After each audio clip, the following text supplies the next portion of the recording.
Aleluia, Jesus. Em pé como você está, abra a sua Bíblia. Em Atos dos Apóstolos, capítulo 4, versos 1 a 4.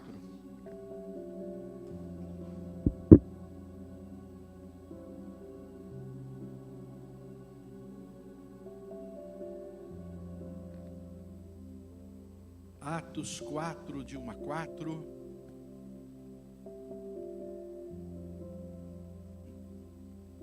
Diz a palavra do Senhor.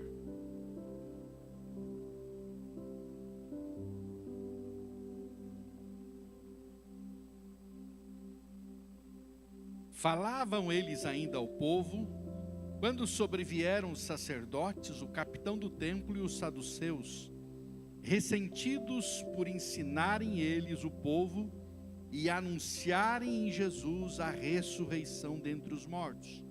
E os prenderam, recolhendo-os ao cárcere até o dia seguinte, pois já era tarde. Muitos, porém, dos que ouviram a palavra a aceitaram, subindo o número de homens a quase 5.000. Capítulo 5, versos 1 a 4.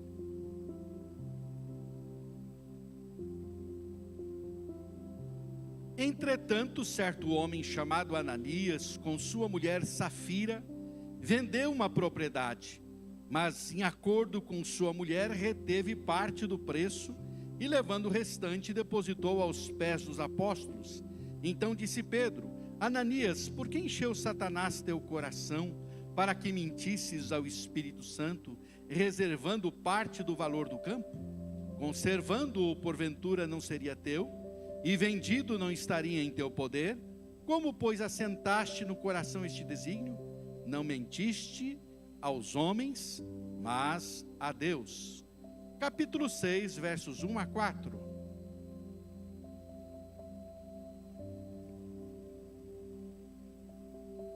Ora, naqueles dias, multiplicando-se o número dos discípulos, houve murmuração dos helenistas contra os hebreus, porque as viúvas deles estavam sendo esquecidas na distribuição diária.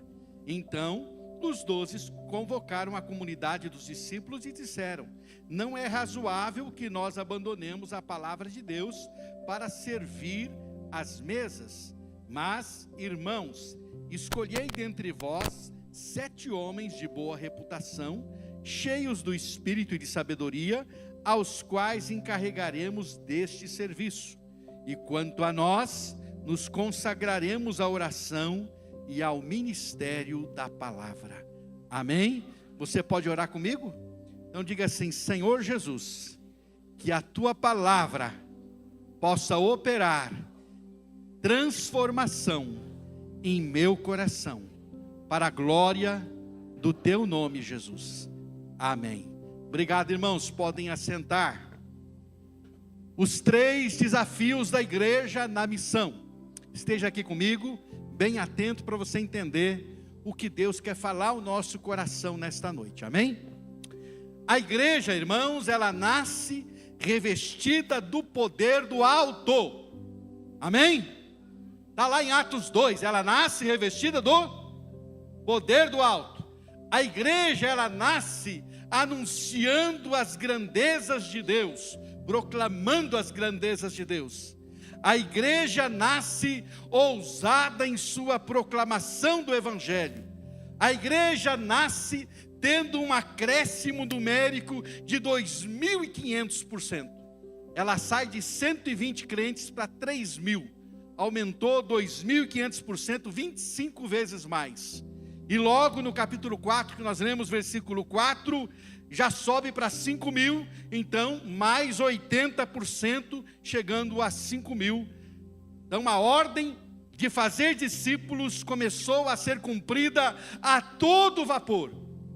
Por isso, o Sinédrio, ele vai acusar os apóstolos de terem enchido a cidade de Jerusalém com a vossa doutrina. Está lá em Atos 5, 28. Isso é uma boa notícia. Significa que eles estavam sendo eficazes na comunicação do Evangelho, porque o Sinédrio, que era o conselho de anciãos do judaísmo, eles estavam declarando: vocês encheram Jerusalém da vossa doutrina. Ou coisa boa se nós enchemos cascavel da doutrina do Evangelho de Jesus, amém? Portanto, eles começam a todo vapor, mas logo surgem os impedimentos. Diga para o seu irmão, surgem os impedimentos. Os obstáculos querendo barrar a obra de Deus e o avanço do reino. E eu quero trazer isso para o nível pessoal e para o nível prático, aí na minha vida, na sua vida, meu querido. O inimigo trabalha e sempre trabalhará para impedir o seu crescimento em Deus, para impedir que você cresça em Deus. Nesse momento aqui agora, ele está querendo de alguma forma roubar a palavra aí no seu coração, na sua mente, para impedir o seu crescimento. Deus quer falar ao seu coração essa noite, mas Ele está colocando alguma coisa aí para você pensar o que ficou lá em casa, o que você vai ter que pagar amanhã, e de repente, né, você fica aí boiando e a palavra não entra no seu coração. Ele trabalha o tempo todo para impedir que você cresça em Deus, para impedir que você se comprometa por inteiro para a obra de Deus ou com a obra de Deus. Porque se você se comprometer pela metade, você não faz diferença nenhuma. Gente que não se compromete por inteiro não faz diferença no reino. Só faz diferença no reino quem se compromete de verdade. Meia boca não funciona, com Deus não. Falei isso semana passada, domingo passado aqui no culto, que o compromisso tem que ser um compromisso por inteiro. Então ele vai trabalhar o tempo todo, né, e sempre usará o mundo e a carne como seus instrumentos para isso, para que você tenha tropeços e impedimentos que te ajudem a avançar. O texto que nós lemos vai nos mostrar de uma forma progressiva quais são os obstáculos que se constituem desafios para os discípulos de Jesus e, consequentemente, para a sua igreja. Quais são esses 3 desafios da igreja na missão? Quais são eles? O que quer impedir a igreja de avançar? O primeiro desafio é o desafio da perseguição. Atos 4, de 1 a 4, nós temos o registro da primeira perseguição aos discípulos. Está lá em Atos 4, a primeira perseguição aos discípulos. Aqui está o início de tudo. Quem persegue a igreja? Você está com a sua Bíblia aberta? Quem persegue a igreja? O que está escrito aí no capítulo 4 de Atos? Quem persegue a igreja? Os conhecedores da lei, os que aguardavam o Messias, são estes que perseguem a igreja, aqueles que são religiosos. E o que os move? O que diz o texto aí? O que os move? O que estava movendo aqueles homens? A inveja e o ressentimento. Eles não suportam o avanço do Evangelho. Então a inveja e o ressentimento estão tomando conta do coração deles. Por quê? Porque eles não têm êxito como tem os discípulos aí. Então, eles não suportam ver o avanço do Evangelho. E o que é o Evangelho, meu querido irmão? Olha aqui para mim. O que é o Evangelho? O Evangelho é o anúncio das boas novas da ressurreição, do Cristo vivo. O Evangelho é dizer a todas as pessoas que Cristo está vivo. Porque isso tem impacto. Vimos hoje pela manhã que é fundamento da nossa fé, que é alicerce e base da nossa fé. O Cristo vivo, e se Cristo está vivo, Ele está aqui nesse momento, aí com você, do seu lado. O seu culto não é para uma entidade morta, é para um Cristo vivo. Por isso o Evangelho é dinâmico, o Evangelho é poderoso, porque o Evangelho fala de um Deus que morreu, que ressuscitou e que está vivo. Essa é a mensagem do Evangelho. Os saduceus, a seita dos sacerdotes, não cria na ressurreição dos mortos. E até surgiu em determinado momento, que Paulo estava preso e sendo acusado pelos saduceus e pelos fariseus. Os saduceus não criam na ressurreição e os fariseus criam. Então naquele momento o apóstolo Paulo, sendo interrogado por saduceus e fariseus, fez a sua defesa dizendo que ele estava sendo julgado porque acreditava na ressurreição dos mortos. Os saduceus não criam, os fariseus criam. Ou seja, Paulo se aproveitou, né, dessa dissensão entre eles para tirar vantagem. E tirou, porque daí eles ficaram brigando entre eles. Porque os fariseus, não, se esse homem diz que viu um anjo, se esse homem diz que esse Cristo está vivo, nós cremos nele. E os saduceus, não, porque nós não cremos na ressurreição, isso não existe. Eles eram céticos quanto a isso. Então o que é o Evangelho? É o anúncio das boas novas da ressurreição. Os saduceus estavam ressentidos porque eles estavam falando uma coisa que eles pregavam contra. Estavam cheios de inveja porque havia resultado na proclamação do Evangelho. Eles não estavam falando de letra morta, eles estavam falando do Cristo vivo.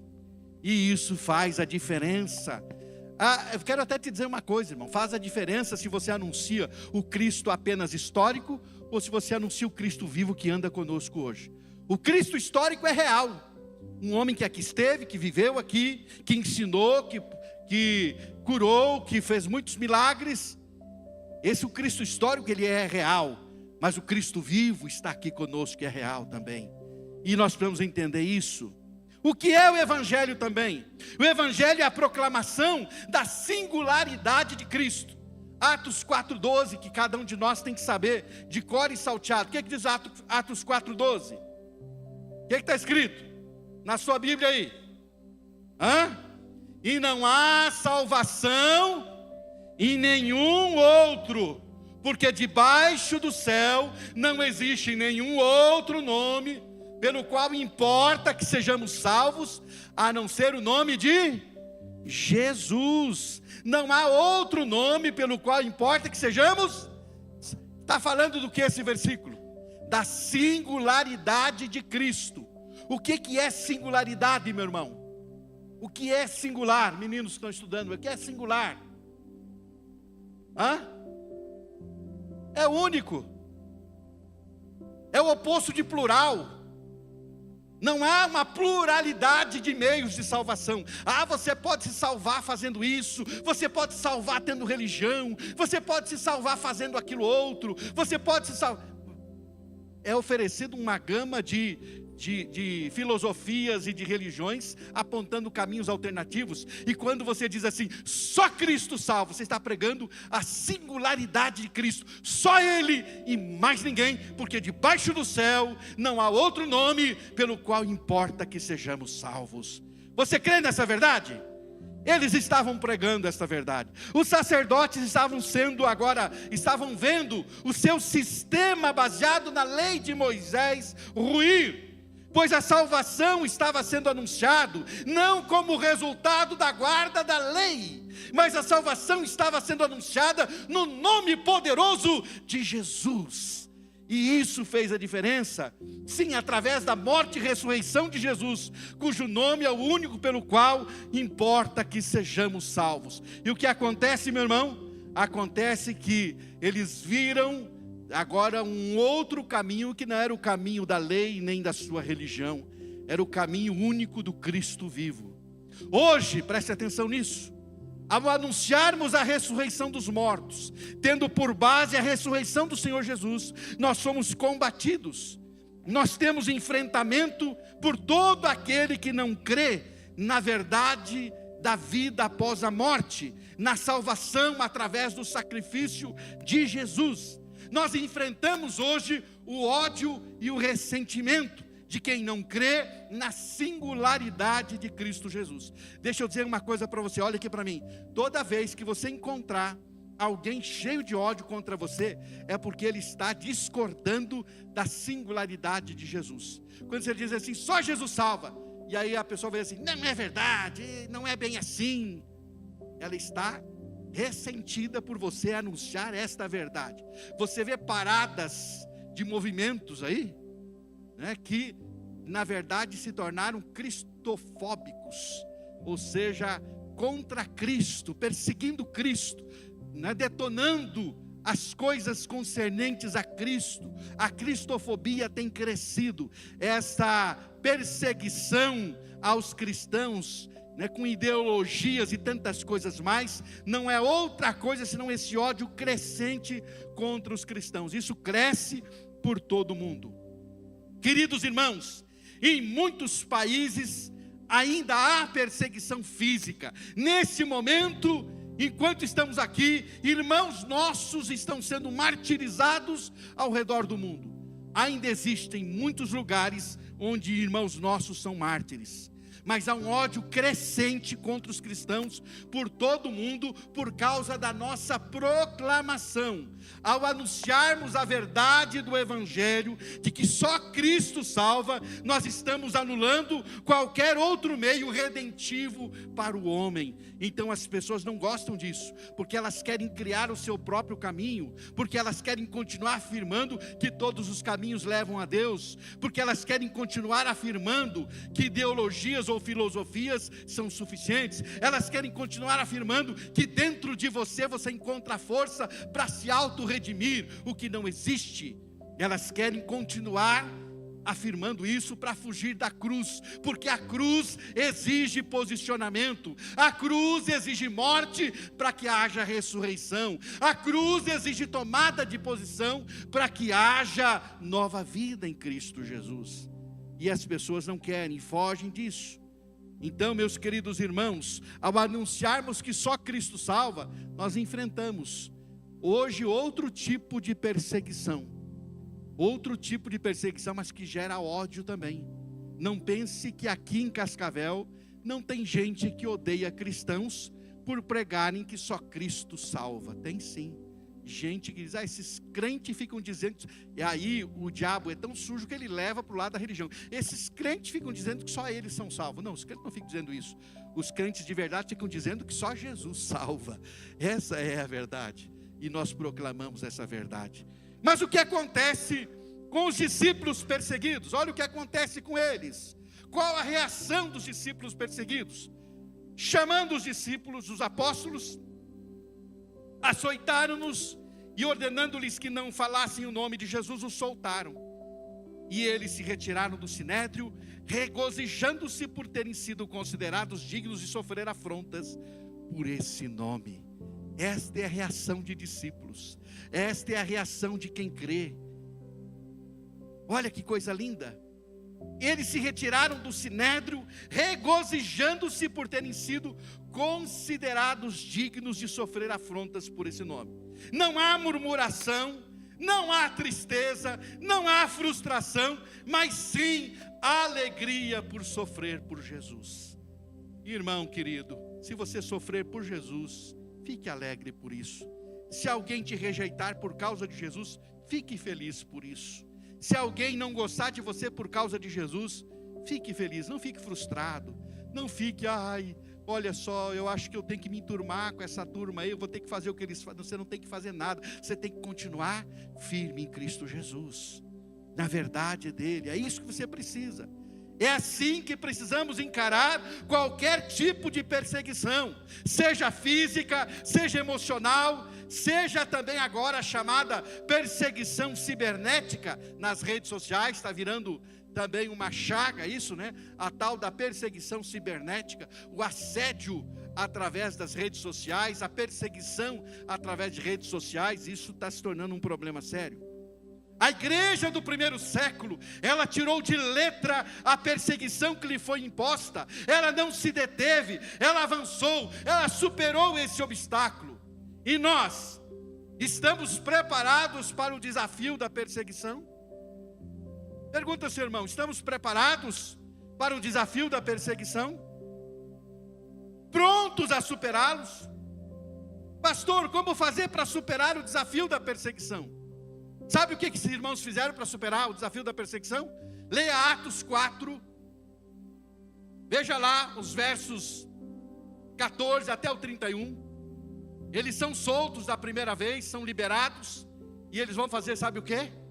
Orar e buscar o revestimento do poder do alto. Sabe o que vai fazer você vencer qualquer tipo de perseguição, seja emocional, seja ela física, seja ela cibernética, ou seja ela qual for? Oração e revestimento do poder do alto, meu querido irmão. Oração e revestimento do poder do alto. Crente que não orar e não for revestido do poder do alto, irá sucumbir Ouça bem o que eu estou dizendo nessa noite, dia 7 de julho de 2024. Crente que não orar e que não buscar revestimento de poder, vai sucumbir diante das perseguições que virão. Vai sucumbir. Então, meu irmão, você quer superar o desafio da perseguição?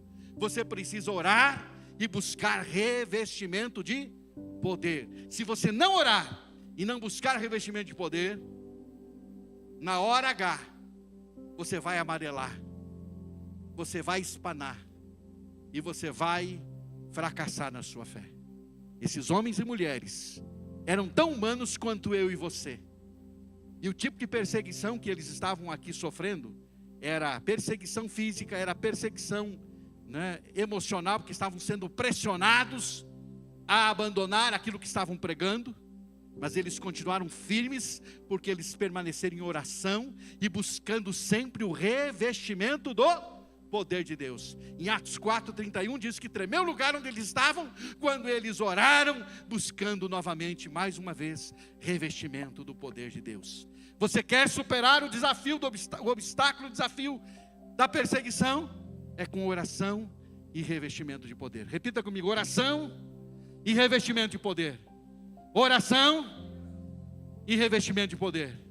Por isso eu te convido sempre para vir para o culto de oração, irmão, buscar, para vir para as reuniões de oração, buscar, para na sua casa tirar tempo de oração e buscar. Faça isso, senão você vai ficar para trás, pode ter certeza disso.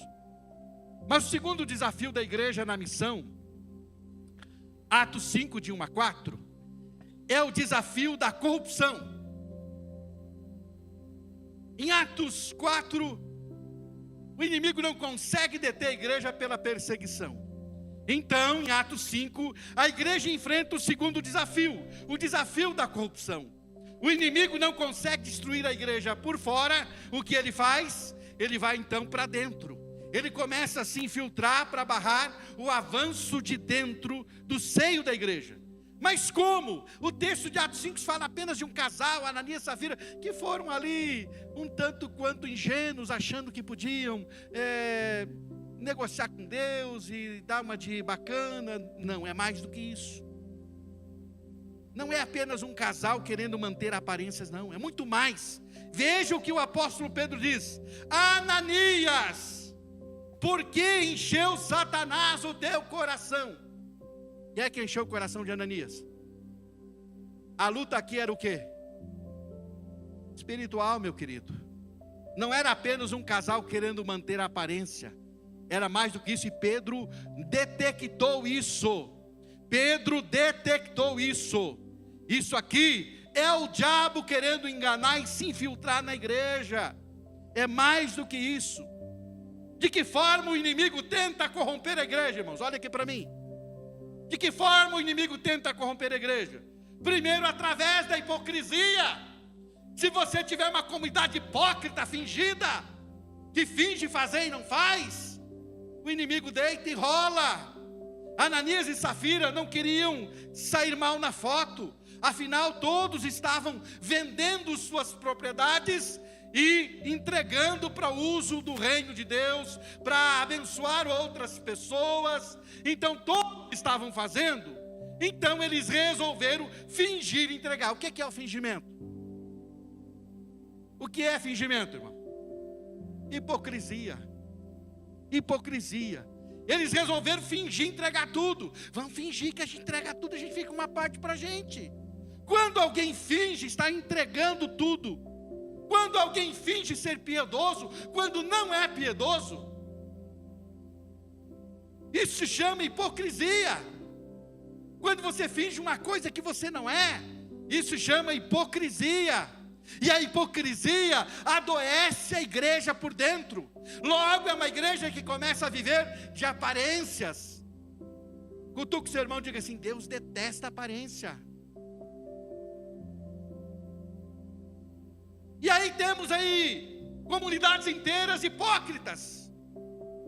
E aí temos na nossa comunidade gente hipócrita, que finge fazer, que finge ser, e a gente como líder finge ver. Muitas vezes nós precisamos estar atentos a isso. Gente que finge contribuir, não contribui. Gente que finge trabalhar, não trabalha. Gente que finge que testemunha, não testemunha. Gente que finge que é crente, mas não é coisa nenhuma. Só finge. Hipocrisia. Ele tenta corromper a igreja, fazendo-a ser uma igreja mascarada. Mas mais do que isso, ele tenta corromper a igreja através do amor ao dinheiro. Sim, o apego de Ananias e Safira ficou evidente. Eles não precisavam dar nada, mas como achavam que isso ia pegar mal, resolveram fazer uma parte. É esse amor ao dinheiro que tem levado muita gente a sucumbir em nosso tempo. As pessoas ficam negociando com Deus. Vivemos um tempo de negociata com Deus. De pessoas que enchem templos religiosos negociando com Deus, dando 100 para receber 1000, dando 1000 para receber 10.000, negociando com Deus. Eu estou fazendo aqui um propósito com Deus, eu vou dar 100 para Ele me dar 1000. E se torna uma relação mercantilista, uma relação corrompida, uma relação de eu dou para receber. E o inimigo trabalha para isso e dá um monte de versículo bíblico na cabeça da pessoa. Olha aí, a Bíblia está dizendo. É claro que a Bíblia ensina dar e ser-vos-á dado. A Bíblia ensina a lei da semeadura. Se você semear muito, você vai colher muito. Mas está falando isso de alguém para alguém que se desapega, que faz por amor, que faz desapegado, não por alguém que está dizendo, eu vou dar, mas eu quero receber. E de repente começa a cobrar Deus. Deus, eu dei, não recebi. Deus, eu dei, não recebi. Para com isso. Isso é religião mercantilista. Por isso, através do amor ao dinheiro, o inimigo tem corrompido e tentado corromper a igreja. Lá no primeiro século, através da busca do poder temporal também, o inimigo tem feito isso. O dia que a igreja tomar o poder, tudo vai mudar. Não vai ser uma desgraça. Já aconteceu na história. A igreja se fundiu ao poder secular e criou o papado, que estabeleceu cruzadas para aumentar o seu poder, para aumentar o seu domínio, e não funcionou. Tudo em nome de Deus e para alcançar mais e mais poder. Não é um presidente evangélico que vai mudar a história de um país, mas é uma igreja comprometida com o evangelho. Essa sim pode mudar a realidade de um país, meu querido irmão. Não é o poder temporal que muda a realidade. É triste de ver muitas vezes a polarização daqui para lá, achando que solução está aqui ou está lá. Nós nos posicionamos em cima de verdades da palavra de Deus, nem para esse nem para aquele, é a verdade do evangelho. Não é poder temporal que vai transformar a realidade da nossa sociedade, é o evangelho de Jesus pregado por uma igreja santa, lavada, remida no sangue de Jesus. É isso que muda a história de uma nação, e a história da igreja prova isso, porque quando a igreja se fundiu ao poder temporal, ela fracassou, ela começou a matar gente, a perseguir e a fazer do domínio do poder secular algo como seu objetivo final. Mas quando a igreja se levantou no poder do Espírito Santo, pregando o evangelho genuíno, ela revolucionou nações inteiras. Leia a história de John Wesley, você vai ver isso, e de outros homens de Deus que Deus usou para mudar a história de cidades, de nações, de países. É isso que muda a história de um país. Mais uma vez, a igreja no primeiro século se saiu bem. Ela não permitiu que a corrupção se infiltrasse. Ela eliminou a corrupção de forma radical. Morreram na hora. Se hoje acontecesse isso, que limpa que ia ser. O limpa ia ser muito grande. Mas o fato é que a igreja tratou de forma enérgica.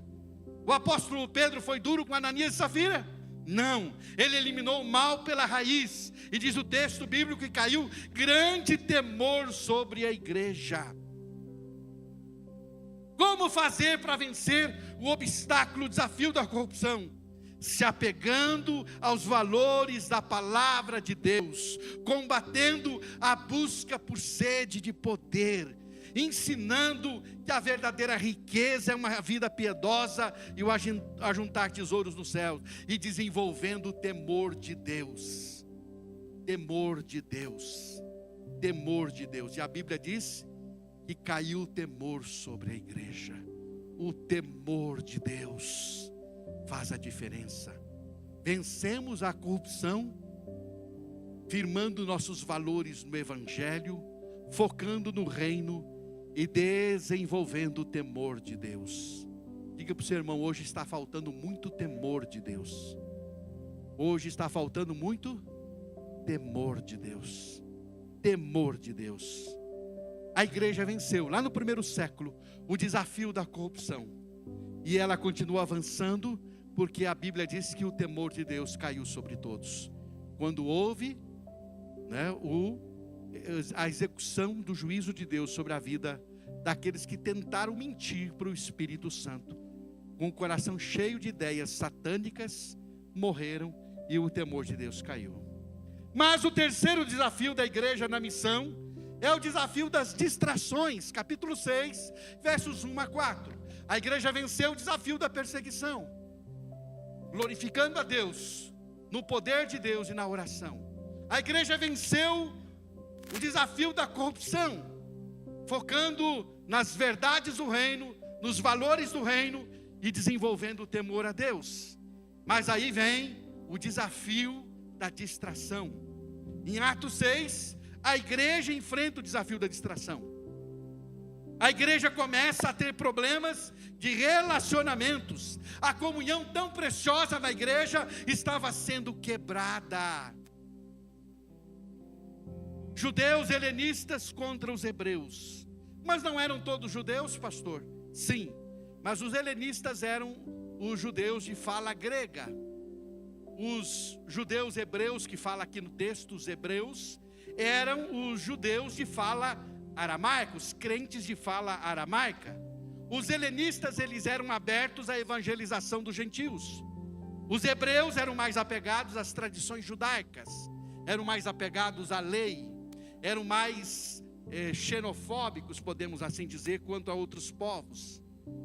E aí o inimigo agora ataca nas questões culturais e tradições, e usa isso para gerar instabilidade na igreja e gerar preferências. Quando a igreja começa a perder tempo com questões secundárias, começa a murmurar um contra o outro, ela fica distraída daquilo que ela deveria estar focada. Os crentes deveriam estar focados na evangelização do mundo, mas o que eles fazem? Estão discutindo sobre comida, estão discutindo quem ganha mais do que o outro, estão agora quebrando a unidade interna, e estão agora focados em discutir uns com os outros. O diabo tenta distrair-nos, fazendo a gente estar envolvido num monte de coisinha, de picuinhazinha. Ele quer te distrair da missão, fazendo você brigar com o irmão, ficar de mal com o outro, por causa de coisinha boba, e não sei o quê, porque eu não vou trabalhar aqui por causa daquele, eu não vou trabalhar ali por causa daquela, eu não vou fazer assim por causa disso, e aí você para de fazer a obra de Deus, de estar focado na missão, por causa de picuinha com esse, picuinha com aquilo. Não está fazendo mais por causa do fulano, você não está fazendo mais porque você precisa ser crente de verdade. Você não está fazendo mais porque você está dando ouvido para o diabo, está te distraindo. O foco é a missão.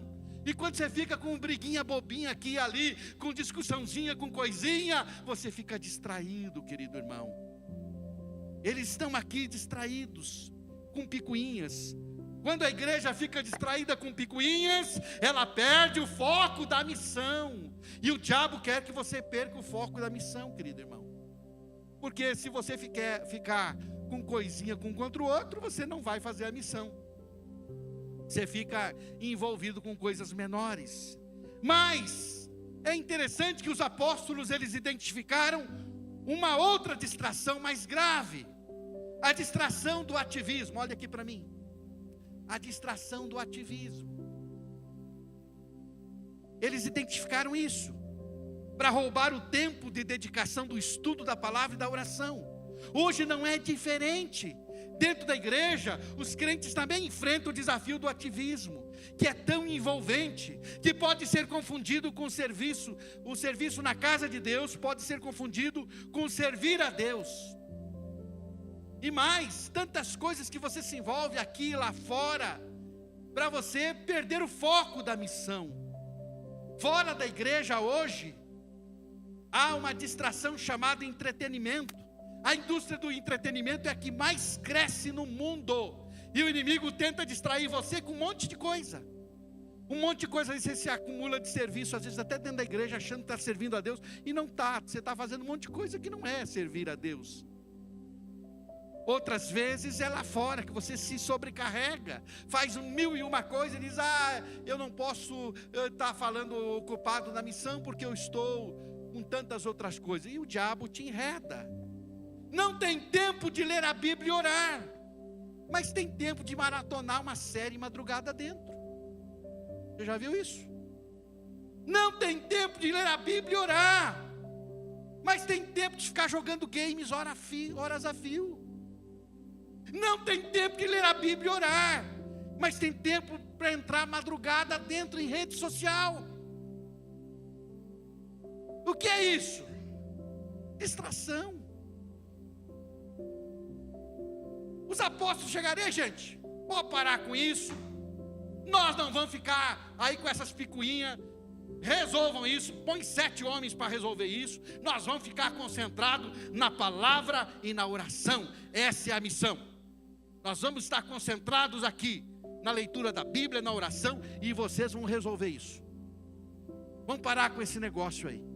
O diabo quer roubar o seu tempo de ler Bíblia e de orar, irmão, e te envolve num monte de coisa, de picuinha, para você não fazer isso. Eu trabalho demais, pastor, trabalha de menos, então vai faltar. Não vai não, é que você quer comprar coisa demais, quer juntar demais, quer fazer demais, e aí acaba acontecendo. E aí o teu tempo, não tem tempo para as coisas de Deus, não tem tempo para orar, não tem tempo para ler Bíblia. Hoje eu não fiz minha devocional. Por que você não fez? Não deu tempo. Que não deu tempo? Você teve outras prioridades. Essa é a verdade. Ao identificar aquele problema que estava gerando atrito na comunidade, não era mais do que uma distração. Os apóstolos estabeleceram as prioridades. Escolham pessoas que vão ajudar nessa importante tarefa, mas nós vamos priorizar a oração e o ministério da palavra.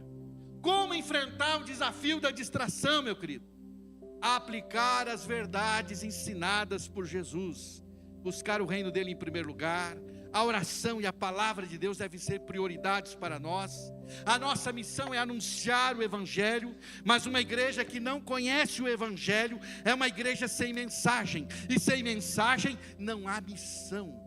Para conhecer o Evangelho, você tem que ler o Evangelho, ler a palavra. Se você não lê, você não conhece. Se não conhece, não tem missão, porque a missão é falar da mensagem, e você não tem mensagem, porque você não leu a mensagem.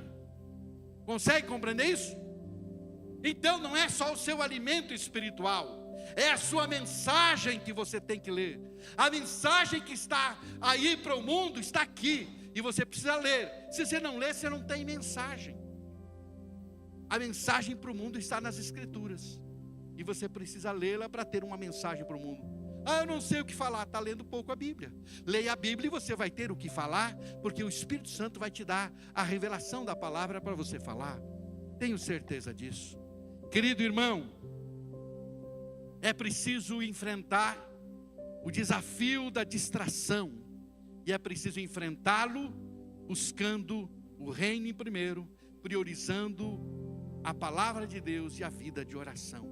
É assim que os nossos irmãos superaram esse desafio aqui, e continuaram avançando, e continuaram fazendo a obra de Deus. E aí se espalha para Samaria, e aí chega em Antioquia com perseguição, com dificuldade, com tudo, e aí chega por todo mundo conhecido do Império Romano, porque a igreja, ela superou esses 3 desafios: perseguição, corrupção e distração. São os 3 desafios que continuam vigentes hoje, tentando impedir-nos de realizar e de cumprir a missão do Senhor. Quero concluir essa palavra dizendo que estes são os 3 desafios da igreja na missão. O desafio da perseguição, que deve ser vencido com oração e revestimento de poder. O desafio da corrupção, que é vencido tendo foco na palavra de Deus, nos valores eternos do reino de Deus, e consequentemente tendo foco no prêmio da soberana vocação de Deus, e desenvolvendo o temor a Deus. E o desafio da distração, que deve ser vencido com atitude firme de colocar a palavra de Deus e a oração como prioridade na vida. Essa é a palavra de Deus para você e para mim hoje. Se você foi tocado por essa mensagem, não deixe de curtir esse vídeo. Inscreva-se no nosso canal no YouTube e assim você pode ter acesso a mais mensagens como essa para edificar a sua vida. E se você deseja fazer parte da nossa igreja, ter mais acesso às nossas informações e novidades, é só você baixar o nosso aplicativo no seu celular. Baixe gratuitamente. É só você abrir a loja virtual no seu celular e digitar IBI Cascavel. Ali você baixa o nosso aplicativo e tem mais acesso às nossas novidades e faz parte dessa família também. Deus te abençoe e um grande abraço.